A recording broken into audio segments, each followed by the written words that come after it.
Vediamo se lo farà anche dai 9 metri, comincia sicuramente bene. Buona comunque la ricezione di Bonami, la distribuzione di Rafa per Rock dietro. Questa però è una free ball che potrebbe Verona sfruttare a proprio favore con Rokmovic. Non arrivano mai palle.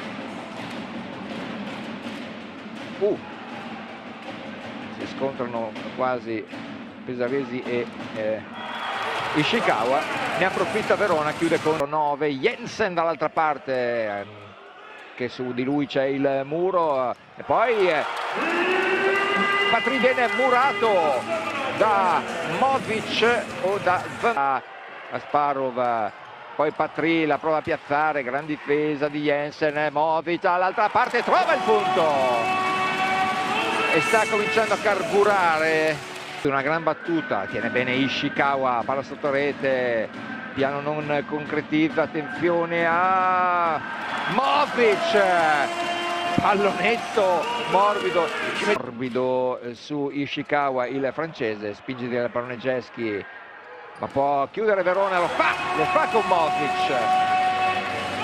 Rokmovic, attacchi di Jeschi e poi Jensen, Pesaresi copre bene. Porro e poi un altro muro su Patry, un altro muro e lo firma. Jeschi in ricezione, non riesce neanche a chiudere l'attacco. Vediamo Modric, spara una palla pazzesca a pari. Paolo Porro va in battuta, parte forte su Modric.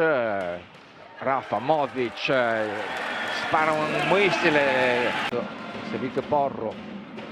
Buona ricezione da parte di Rokmovic ed è lui a togliere è rimasto Aguenier in campo, l'avete visto dal servizio, gran recupero proprio di Aguenier e poi la mette giù Rokmovic,